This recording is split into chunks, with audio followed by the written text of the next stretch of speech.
Mbak Titi, ini kita kan sempat ngobrol Mbak Titi sama komisioner KPU kan, Pak Idam Halik kan. Tapi waktu saya mau konfrontir sama Mbak Titi, beliaunya kabur.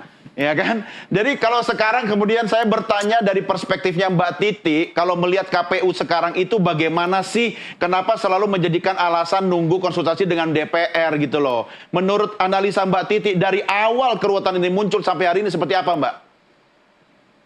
Ya, pertama, memang setiap pembentukan peraturan KPU itu wajib berkonsultasi ya, terutama peraturan KPU yang mengatur tentang tahapan pemilihan.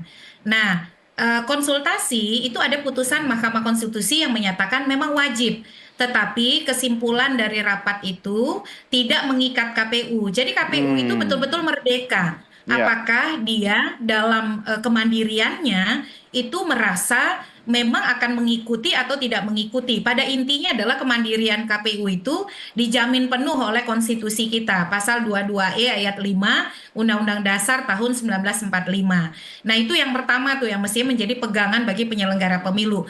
Yang kedua, soal kapan usia itu dalam status calon harus dihitung, itu adalah legal policy, kewenangan dari KPU pada tataran KPU sebagai regulator teknis. Ya. Jadi memang di pemilu itu unik, Mas Don, karena tidak ada PP, peraturan pemerintah, tidak ada peraturan presiden, turunan dari operasionalisasi teknis itu pengaturannya ada di peraturan KPU. Jadi agak aneh nih, KPU yang punya otoritas mengatur, lalu disebut ketika dia menetapkan status calon itu, saat calon ditetapkan oleh KPU, dianggap dia menyimpangi undang-undang yang memberi otoritas kepada KPU. Saya juga agak aneh membaca logika dari Mahkamah Agung. Ya, Jadi ya. Mahkamah Agung itu langsung Harusnya KPU merujuk kepada. berjuang dong Mbak, karena sudah diberikan otoritas. Dia pertahankan otoritas itu, bukannya malah kemudian diam gitu loh Mbak.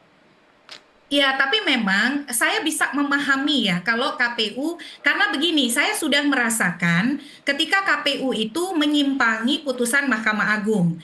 Jadi di isu keterwakilan perempuan, KPU Ya. itu kan berdalih tidak melaksanakan putusan Mahkamah Agung karena sudah berada di tengah tahapan. Nah, itu yang dikoreksi oleh Mahkamah Konstitusi dengan menyatakan tahapannya itu masih bisa untuk KPU melaksanakan putusan tentang keterwakilan perempuan. Walaupun intensinya beda ya Mas Doni ya, Ya. karena di putusan keterwakilan perempuan terbukti sah dan meyakinkan memang intensi KPU menyimpangi undang-undang. Nah, bagaimana dengan soal putusan usia ini? Jadi sebenarnya ada bisa jalan tengah di antara polemik yang muncul. Saya di beberapa putusan Mahkamah Konstitusi soal perselisihan hasil pemilu legislatif, Mahkamah Konstitusi selalu menekankan putusan Mahkamah Agung, putusan pengadilan, contoh putusan PT UN ya di kasus Irman Gusman, terlepas kita setuju atau Ya. tidak. Mahkamah Konstitusi mengatakan putusan pengadilan yang inkrah itu wajib ditindaklanjuti oleh KPU, tetapi dia tidak menjadi variabel yang berdiri sendiri. Mahkamah Konstitusi selalu menyertakan dengan pertimbangan kedua, yaitu kesesuaian dengan tahapan yang sedang berlangsung.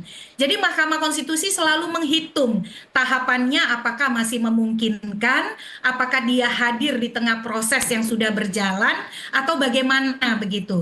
Yang pertama adalah KPU tidak punya intensi menyimpangi undang-undang ketika mengatur soal persyaratan usia yang dihitung ketika ditetapkan sebagai pasangan calon.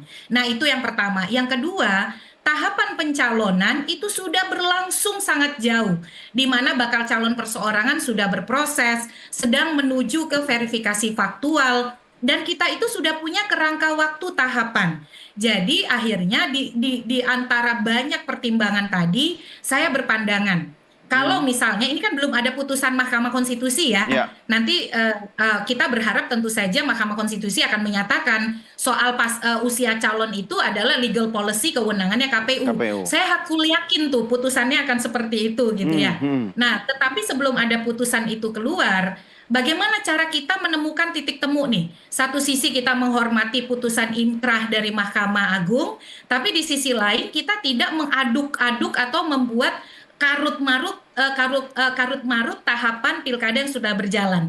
Maka pilihannya adalah tidak berlaku di 2024 karena memang tidak mungkin bongkar pasang kerangka waktu tahapan yang sudah berjalan. Karena Ya. kalau kita bongkar pasang lagi, artinya tidak ada kepastian hukum, lalu tidak ada kepastian prosedur di dalam proses pencalonan kita. Ya. Dia hanya relevan berlaku setelah 2024. Yang begitu. berikutnya berarti Karena ya. masa sih kita mundur lagi ke belakang, membuka lagi pendaftaran bakal calon perseorangan. Memangnya hari ini dibuka, hari ini bakal calon perseorangan bisa daftar.